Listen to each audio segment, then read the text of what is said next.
Requires some residents to pass a drug test in order to receive food stamps. Is that okay? If passed, the bill would require anyone applying for SNAP benefits to be tested if there's reasonable suspicion that the person uses or is under the influence of a drug.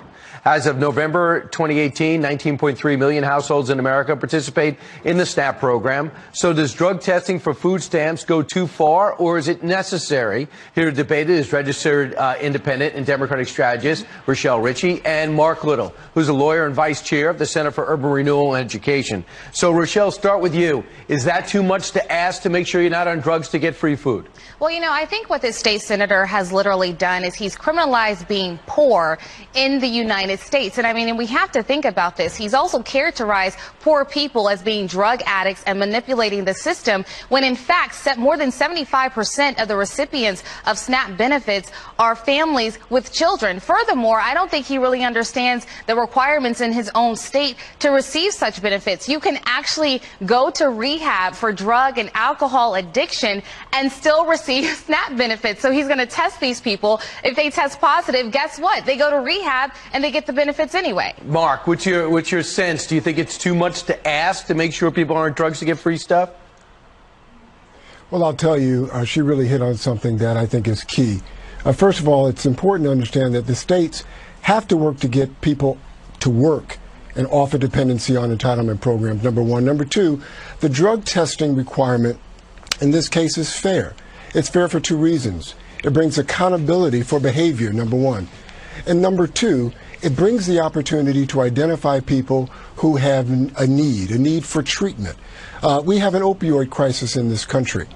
And when you have an opportunity for the state to partner with CBOs and faith-based organizations, we have an opportunity to bring treatment instead of terminating benefits. Rochelle, could you see this being a positive? They're doing it in 13 other states. I think it's positive if you're providing people with treatment, but I don't think that it's positive if you're going to tell people that because you smoked marijuana or because you maybe took too much ibuprofen without a prescription that you cannot buy groceries for your family. That's the problem I have. This senator should obviously be addressing the drug, epidemic that we're seeing across the country, but I don't think that continuously to monitor people who have overcome addiction or who have paid their debt to society for, their drug convictions should continue to be monitored in this way. At some point, it turns into harassment. Marc, in particular, do you believe that most people on the program want off? Well, I don't know if they want off, but I can tell you something about this bill. The reasonable suspicion language, one is subjective, and it's really too broad. You shouldn't have to look back 5 years on somebody's criminal history when, in fact, if their probation for their prior offense is terminated, there shouldn't be a look back at all. I think there's some problems with the bill.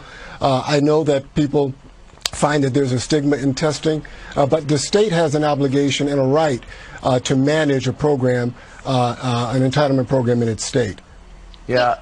Brian, I want to mention one thing. I know one thing that people say about drug testing people is, well, if you go to work, you get drug tested. If you have a job, you're drug tested. Well, I worked on the Hill for Congress, and guess what? As a press secretary for the House, we were not drug tested. So not every single job is drug testing people. Right. Yeah, but certainly it is a standard in the country, and we shouldn't hold them to any lesser standard. Marc Little, Rochelle Ritchie, I think you both made great points. Appreciate it. We'll see what Alabama does. Thanks, Brian. All right.